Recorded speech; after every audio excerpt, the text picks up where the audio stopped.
Welcome to KTC dramas Tamil. புதுசாக நம்ம சேனலை பார்க்குறவங்க சப்ஸ்கிரைப் பண்ணிக்கோங்க, மறக்காமல் பெல் ஐக்கானையும் கிளிக் பண்ணிக்கோங்க.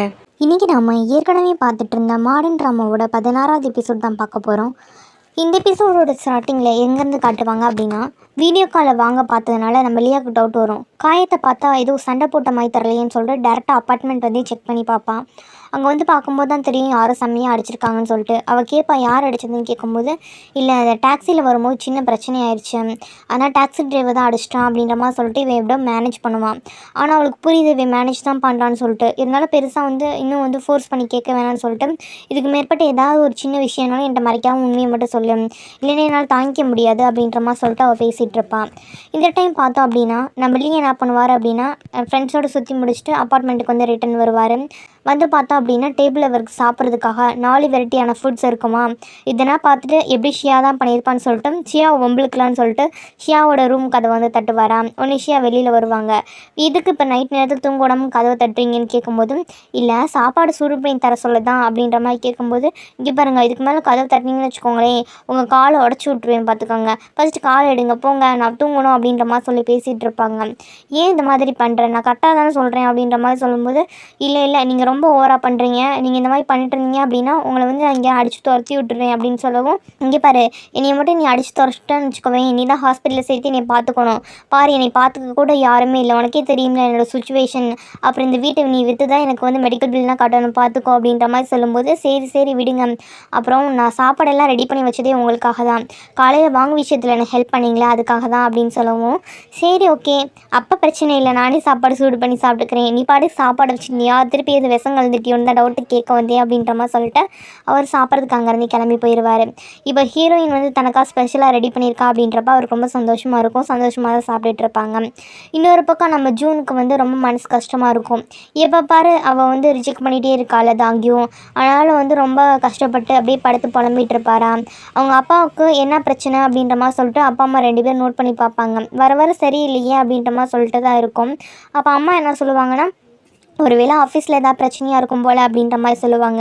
ஆனால் அப்பா கரெக்டாக கெஸ் பண்ணிடுவார். இல்லை அந்த பிள்ளை வந்து ரிஜெக்ட் பண்ணியிருக்கவனே அதனால தான் அப்படி கிடக்கிறான் அப்படின்ற மாதிரி சொல்லிட்டு உடனே அம்மாவுக்கு கோவம் வந்துடும். எப்படி என் பையனை போய் யார் ரிஜெக்ட் பண்ணுவா அப்படின்னா இருக்காது அப்படின்ற மாதிரி சொல்லிட்டு நம்ப மாட்டாங்க. சரி இப்போதைக்கு நம்ம பையனோட லைஃப் விஷயம் மேரேஜ் விஷயத்தில் வந்து அவன் வந்து கொஞ்சம் டிஃபிகல்ட்டியை ஃபேஸ் பண்ணுவான். ஏன்னா எப்படி இருக்கான் தெரியுமா, ஃபஸ்ட் டைம் நீ என்னை வந்து ரிஜெக்ட் பண்ண பார்த்தியா நம்ம மேரேஜ் பண்ணும்போது, அதே மாதிரி தான் அவன் இப்படி இருக்கான். அந்த டைம் நானும் இப்படி தான் இருந்தேன், ஆனால் அதுவாக தான் இருக்கும் அப்படின்ற மாதிரி சொல்லும்போது, சரி நான் என்னன்னு இதுக்கு வந்து ஒரு சொல்யூஷன் சொல்கிறேன் அப்படின்ற மாதிரி சொல்லிட்டு ஜூனோட அம்மா என்ன பண்ணுவாங்க அப்படின்னா, அடுத்த நாள் காலையில் ஒரு ஃபோட்டோ ஷூட்டுக்கு வந்து போகலான் இருப்பாங்க, ஒரு எக்ஸிபிஷன் மாதிரி. அந்த விஷயத்தை கேன்சல் பண்ணிவிட்டு தன்னோட பையனை கூப்பிட்டு வா என் கூட ஒரு இடத்துக்கு வா அப்படின்ற மாதிரி சொல்லிட்டு கூப்பிட்டு போவாங்க. இவன் அம்மா பேச்சை மீற மாட்டான், அதனால் அம்மா கூடயே போவானா.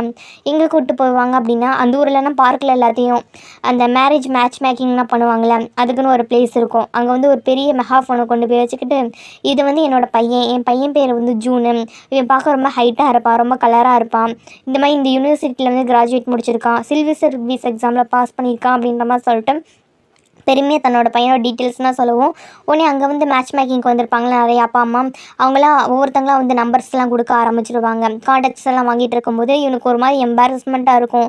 என்ன பண்ணுறது அப்படின்ற மாதிரி சொல்லிட்டு அங்கிட்டிருந்து தப்பிச்சு போகணுமேனு சொல்லிட்டு அங்கே தப்பிச்சு போயிட்டு இருப்பானா. அப்போ தான் அந்த சைடு வந்து ஜாக்கிங்க்கு வந்து நம்ம தாங்கி வந்து வந்துட்டு இருப்பாங்க. அவங்கள பார்த்தோன்னே பின்னாடி ஓடி போய் கேட்பான், நீ ஏன் வந்து என்கிட்ட வந்து இந்த மாதிரி வந்து ரிஜெக்ட் பண்ண, ஏன் நீ உனக்கு பிடிக்கல அப்படின்ற மாதிரி கேட்டுட்டு இருப்பான். இந்த டைம் வந்து இவன் எங்கே போகிறான் அப்படின்னு சொல்லிட்டு இவனோட அப்பா அம்மாவும் ஃபாலோ பண்ணிட்டு வந்து பார்த்துட்டு இருப்பாங்க. இவங்க என்ன பேசுகிறாங்கன்னு சொல்லி ஒளிஞ்சு கேட்டுட்டு இருப்பாங்களா. அப்போ தாங்கி என்ன சொல்லுவா அப்படின்னா, நான் ஏன் உன்னை அக்செப்ட் பண்ணிக்க மாட்டேன் அப்படின்னா, இனி வந்து என்னோட டைப் இல்லை, அதனால தான் அக்செப்ட் பண்ணிக்க மாட்டேன் அப்படின்ற மாதிரி சொல்லுவாங்க. ஏன் அதுக்கு ஏதாவது ரீசன் இருக்கும்ல சொல்லுன்னு சொல்லும்போது, ஏன் அப்படின்னு சொல்லவா, சரி நீ கோச்சிக்க மாட்டேன்னு நான் டேரெக்டாகவே சொல்லிடுறேன், இவ்வளோ பெரிய மனசு நான் வந்து வளர்ந்துட்டேன், இருந்தாலும் சின்ன பிள்ளை மாதிரி தான் நடந்துக்கிறேன் எல்லா விஷயத்துலையும், எப்போ பாரு எது ஒரு விஷயம் இருந்தாலும் சரி அம்மாவை டிபெண்ட் பண்ணி இருக்கிற, அம்மா பிள்ளையாடா நீனு, அம்மா பிள்ளைன்னா எனக்கு சுத்தமாக பிடிக்காது, அது மட்டும் இல்லாமல் பாருக்கு போனால் கூட அங்கே எப்படி இருக்கணும் கூட தெரியல, ஒரு கொஞ்சமாக குடிச்சதுக்கே அப்படி வாமிட் எடுத்துகிட்டு கிடக்குறேன், ஒன்றை வந்து ஒன்னாலே ஹேண்டில் பண்ணிக்க முடியல, உனக்கு சுதந்திரமாக இருக்கணும்னே தோணாதான், எனக்கு வந்து இண்டிபெண்ட்டான ஆள் தான் எனக்கு ஹஸ்பண்டாக வேணும், அம்மா பையன் அப்படின்றவொன்னா எனக்கு தேவையே கிடையாது, அதுக்குன்னு அம்மா மேலே பாசம் இருக்கக்கூடாதுன்னா சொல்லலை, உனக்குன்னு சுயமாக முடிவெடுக்க தெரியணும்ல, எது கெடுத்தாலும் நீ வந்து ஓவராக தான் ஒரு மாதிரி வந்து ப்ரொடக்டிவாக இருக்குமா எனக்கு தோணுது. நீ வந்து விஷயத்தில் உன்னோட பேரண்ட்ஸை நீ வந்து சுயமாக எதுவுமே வந்து கரெக்டாக வந்து இன்வெஸ்ட் பண்ண மாட்டேற. அப்படி பண்ணி வா பார்க்கலாம். அது மட்டும் இல்லாமல் நம்ம வந்து கேமிங் விளாட்றோம் பார்த்தியா, அதில் உன்னோட நீ சூஸ் பண்ணியிருக்க ரோல் எப்படி, நான் சூஸ் பண்ணியிருக்க ரோல் இது, அதிலே தெரிஞ்சுக்கும்ல என்னோட குணம் எல்லாமே சொல்லிட்டு. கேமில் எப்படி நமக்கு அவ்வளோக்கா நமக்கு லிங்க் ஆகாதோ அதே மாதிரி தான் ரியல் லைஃப்பில் இருக்குது. ஆனால் இதுக்கு மேற்பட்டு என்னை ஃபாலோ பண்ணி டைம் வேஸ்ட் பண்ணாத அப்படின்ற மாதிரி சொல்லிட்டு டேரெக்டாக ரிஜெக்ட் பண்ணி விட்டு அங்கேருந்து போயிடுவாங்க. இந்த விஷயம் எல்லாத்தையும் அங்கே ஒளிஞ்சிட்டு இருந்த ஜூனோட அம்மா கேட்டிருப்பாங்க. அவங்களுக்கு செம்மக்கவும் வந்துடும். என் பையனையும் இவ ரிஜெக்ட் பண்ணிட்டாலும் அவளுக்கு எவ்வளோ தைரியம் அப்படின்ற மாதிரி கத்த போவாங்களா. ஜூனோட அப்பா தான் என்ன சொல்லுவார் அப்படின்னா, இல்லை நம்ம பையனுக்கும் ஒரு சில விஷயத்தில் வந்து நம்ம இண்டிபெண்ட்டாக வந்து முடிவெடுக்க விடணும். அவனுக்கும் கொஞ்சம் சுதந்திரம் தேவைப்படுதில்ல. அவையில் கல்யாண விஷயத்தில் அவன் வந்து அடுத்த கட்டம் போகணும் அப்படின்னா, அவனுக்கு இந்த பொண்ணை பிடிச்சிருக்கு அப்படின்னா அவன் வந்து அவனோட ஆட்டிடியூடில் சேஞ்ச் பண்ணிக்கணும் அப்படின்ற மாதிரி சொல்லிட்டு அவர் வந்து நம்ம தாங்கியுக்கு சப்போர்ட் பண்ணி பேசிகிட்டு இருப்பார். இன்னொரு பக்கம் பார்த்தோம் அப்படின்னா அப்பார்ட்மெண்ட்டில் தான் காட்டுவாங்க. நம்ம லீ என்ன பண்ணுவாங்க அப்படின்னா, ஷியா ரொம்ப நாளாக ரூம்குள்ளேருந்து வெளியிலே வரல. எதுவும் சமைச்ச மாதிரியும் தெரில, வெறும் இன்ஸ்டன்ட் நூடுல்ஸ் மட்டுமே சாப்பிட்டுட்டு வாழ்ந்துட்டு இருக்கா. அப்படி என்ன தான் பண்ணுறான்னு தெரியலையே அப்படின்ற மாதிரி சொல்லிட்டு இவரே வெளியில் வந்து ஹோட்டலில் வந்து சாப்பாடெல்லாம் வாங்கிட்டு வந்து ஷியா டோர் முன்னாடி வச்சு கதை தட்டுவார். இந்த மாதிரி சாப்பாடு வாங்கிட்டு வந்திருக்கேன் வந்து சாப்பிடுன்னு சொல்லும்போது ஷியா கதை திறந்துட்டு வெளியில் வருவாங்க. பார்த்தா கண்ணெல்லாம் வீங்கி போயிட்டு ரொம்ப நேரம் தூங்காமல் இருப்பாங்களா, அந்த மாதிரி வந்து நிற்பாங்க. என்னாச்சு, ஏன் இப்படி இருக்குன்னு சொல்லி கேட்கும்போது, இந்த மாதிரி பணம் வந்து எக்ஸ்ட்ரா சம்பாதிக்கணும்ல, அதனால் ஒரு டிரான்ஸ்லேஷன் ஒர்க் வந்து எடுத்திருக்கேன், அதனால் நைட்டு பகலுமா வேலை பார்த்துட்ருக்கேன், 2 நாள் ஆச்சு இல்லை, சரியாக தூங்கவே இல்லை, அதனால தான் அப்படின்ற மாதிரி சொல்லுவோம். இப்படின்னா உடம்பு வருத்திக்காத, இந்த அளவுக்கு இருந்தால் அப்படின்னா ரொம்ப சிரமமாக போயிடும்ல, கொஞ்சம் ரெஸ்ட் எடுக்கலாம்ல அப்படின்ற மாதிரி சொல்லும்போது, இல்லை வாங்க வந்து என்னை வந்து அந்த ப்ராஜெக்ட்லேருந்து போகணுன்னு வேறு சொல்கிறான், அந்த காசு கொடுக்கலன்னு சொல்லிட்டான், அதான் எனக்கு கொஞ்சம் கஷ்டமாக இருக்குது, அதான் ஒர்க் பண்ணிகிட்ருக்கேன் அப்படின்ற மாதிரி சொல்லும்போது இல்லை எக்ஸ்பிளைன் பண்ணுவார். வாங்க ஆள்னா உன்னை ஈஸியாக வந்து தூக்க முடியாது, நீ வந்து அந்த ஹேஜிங் செக்யூரிட்டிஸ்லேருந்து மட்டும் ஒர்க் பண்ணலை, எனக்கு ஸ்பெஷல் அசிஸ்டண்ட்டாகவும் ஒர்க் பண்ணுற, 2 பக்கம் ஒரு இம்பார்ட்டன்ட் ஆளை வந்து ஈஸியாக வேலை விட்டு தூக்க மாட்டாங்க. ஆனால் கடன் எப்படி வந்து தீர்க்கலாம் அப்படின்றதுக்கு ஏதாவது கான்ட்ராக்ட் சைன் பண்ணியிருப்பில்ல, அதை கொண்டுட்டு வா, நான் ஏதாவது உனக்கு ஐடியாஸ் வந்து சொல்கிறேன், இப்போ ஃபஸ்ட்டு சாப்பிடு அப்படின்ற மாதிரி சொல்லிவிட்டு ஆறுதல் படுத்தி சாப்பிட சொல்லிகிட்டு இருப்பாங்க. உடனே நம்ம ஷியாவும் ஓகே அப்படின்ற மாதிரி சொல்லிட்டு இப்போ தான் அவளுக்கு கொஞ்சம் ரிலீஃபாக இருக்கும். அடுத்து பார்த்தோம் அப்படின்னா அடுத்த நாள் காலையில் தான் காட்டுவாங்க. நம்ம ஷியா வந்து ஆஃபீஸில் வந்து எப்பயும் போல் லாபியில் வெயிட் பண்ணிகிட்டு இருப்பாளா, அப்போ வந்து ஜினியாவை மீட் பண்ணுவாள். அப்போ தான் இவளுக்கு ஞாபகம் வரும், சாரிடி நீ வந்து ஃபர்னிச்சர் வாங்க கூட கூப்பிட்டில்ல, என்னால் தான் வர முடியல சாரி அப்படின்ற மாதிரி கேட்கும்போது, ஆனால் ஒன்றும் பிரச்சனை இல்லை இருக்கட்டும் அப்படின்ற மாதிரி சொல்லி விட்டுருவாங்க. ஏன் இத்தனை நாள் நீ வரவே இல்லை அப்படின்ற மாதிரி கேட்கும்போது, ஒன்றும் இல்லை அந்த வாங்க வந்து காசு கட்டணும்ல, அதுதான் சைடில் வந்து டிரான்ஸ்லேஷன் வேலை பார்த்துட்ருக்கேன், அதனால தான் வர முடியல, கோச்சுக்கலையில் அப்படின்னு கேட்கும்போது, கோச்சுக்கலடி புரிஞ்சுக்கிட்டேன் அப்படின்ற மாதிரி சொல்லுவாங்க. அப்புறம் ஏன்டி அவனுக்கு கஷ்டப்பட்டு நீ வேலை பார்த்து கொடுக்கணும், நான் தான் என்னோடய காசு தரேன்னு சொன்னேன், நீ அதை வேணான்னு சொன்னேன்னு கேட்கும்போது, நான் ஆல்ரெடி சொன்னதான், நீ உன் மேரேஜுக்காக ரெடி பண்ண காசு, அது உன்னோட சேவிங்ஸ், இப்போதைக்கு செலவு பண்ண வேணாம், மற்ற விஷயம் நானே கேட்டு வாங்கியிருப்பேன், வேணாம் இப்போதைக்கு ரிஸ்க் எடுக்க வேணாம் அப்படின்ற மாதிரி சொல்லும்போது, சரி ஓகே பார்த்துக்கலாம், எதாவது ஹெல்ப் வேணால் கண்டிப்பாக கேள்வி அப்படின்ற மாதிரி சொல்லிட்டு அங்கேருந்து போவாங்க. அதுக்கப்புறம் ஜின்னியா என்ன பண்ணுவாங்கன்னா, அவங்களோட பாய் ஃப்ரெண்டோடு சேர்ந்து ஃபர்னிச்சர் ஸ்டோருக்கு போயிட்டு வீட்டுக்கு தான் ஜாமான் வாங்கணும்ல, அதெல்லாம் வாங்கிட்டு இருப்பாங்க. அந்த டைம் வந்து அவளோட பாய் ஃப்ரெண்ட் வந்து தொடர்ந்து என்ன பண்ணிகிட்டு இருப்பா அப்படின்னா ஃபோன் பேசிகிட்டே இருப்பாளா.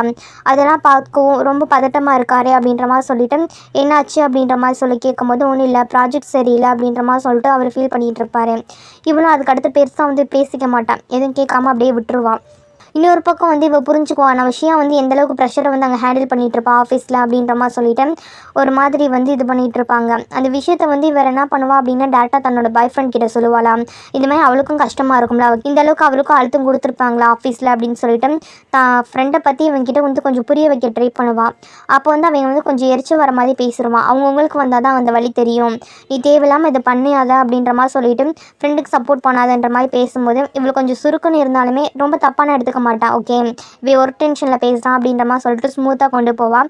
அடுத்த அன்றைக்கி சாயங்காலமே வா நம்ம ட்ரிங்க்ஸ் பண்ணலாம், நீ ரொம்ப டென்ஷனில் இருக்கன்னு சொல்லிட்டு சேர்ந்து வந்து குடிச்சிட்டு இருப்பாங்க. அப்படி குடிச்சிட்டு இருக்கும்போது அவள் சொல்லுவான், இந்த மாதிரி வந்து நீ வந்து ஒர்க் விஷயமா ரொம்ப கஷ்டப்படுறன்றது எனக்கு தெரியும், என்னதான் இருந்தாலும் ஒவ்வொருத்தவங்களுக்கு ஒரு சில நேரத்தில் ப்ரெஷர் வந்து வரதானே செய்யும், என்னால் உன்னால் புரிஞ்சிக்க முடியுது அப்படின்ற மாதிரி சொல்லும்போது அவனும் ஃபீல் பண்ணுவான். இந்த மாதிரி ரிசர்ச் டெவலப்மெண்ட் டிபார்ட்மெண்ட்டில் தான் நான் வேலை பார்க்குறேன், நானும் புதுசாக ஏதாவது க்ரியேட் பண்ணணும்னு நினைக்கிறேன், ஆனால் என்னால் புதுசாக இந்த ப்ராடக்ட்டையும் க்ரியேட் பண்ண முடியல அப்படின்ற மாதிரி சொல்லிட்டு ஃபீல் பண்ணிகிட்டு இருப்பானா. அதுக்கு வந்து ஜின்னி ஆறுதல் சொல்லுவாள், கண்டிப்பாக வந்து உன்னோட ட்ரீம் இதுதானடா, உன்னோட ஃபுல் ஒர்க்கை போடும்போது கண்டிப்பாக உனக்கு எப்போயாவது கிடைக்கும், நீ ஃபீல் பண்ணாதா அப்படின்ற மாதிரி சொல்லிட்டு ஆறுதலாக பேசிகிட்டு இருப்பாங்க. அவனுக்கு என்ன அப்படின்னா எப்படியா தன்னோட கம்பெனி காப்பாற்றணும், அப்படியே போயிடக்கூடாது அப்படின்றது தான் ஒரே முடிவாக இருப்பான். ஆனால் என்ன பண்ணுவான் அப்படின்னா ஒரு முடிவு பண்ணிவிட்டு அடுத்த நாளே கிளம்பி டேரெக்டாக எஸ்கச் கம்பெனிக்கு போயிட்டு லீயை வந்து மீட் பண்ணி பேசுகிறதுக்காக போவான். அதே மாதிரி வந்து லாபிலேருந்து சத்தம் போட்டு கேட்கவும் இந்த மாதிரி லீயை மீட் பண்ணணும் அப்படின்ற மாதிரி சொல்லவும் நம்ம ஷியாவே லீயை பார்க்கறதுக்கு ஆஃபீஸ் கூப்பிட்டு போய் விடுவாங்க. அங்கே போனதுக்கப்புறம் லீ கிட்ட வந்து தன்னோட கம்பெனியை பற்றின ஏன் ரிஜெக்ட் பண்ணீங்க அப்படின்ற மாதிரி கேட்கும்போது லீ டீட்டெயிலாக எக்ஸ்பிளைன் பண்ணுவார். உங்களோட கம்பெனியில் வந்து நிறைய பிரச்சனை இருக்குது. ஆக்சுவலி உங்களோட கம்பெனிக்கு வந்து டெக்னிக்கல் பேரியர் வந்து ரொம்ப வந்து கம்மியாக இருக்குது. மார்க்கெட்டில் வந்து டிபெண்ட்ஸ் தான் அதிகமாக இருக்குது. அதனால தான் உங்கள் கம்பெனி வந்து யாருமே வாங்குறதுக்கு வர மாட்டாங்க.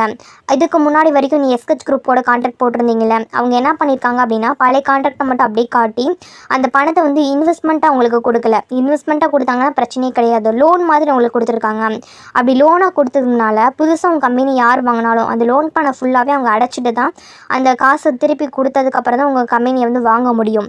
அதனால் உங்களோட கம்பெனியோட மார்க்கெட் வேல்யூ வந்து கிடையாது. அதனால் ரொம்ப ரிஸ்கில் இருக்குன்னா யார் வாங்குறதுக்கு யோசிக்கிறாங்க.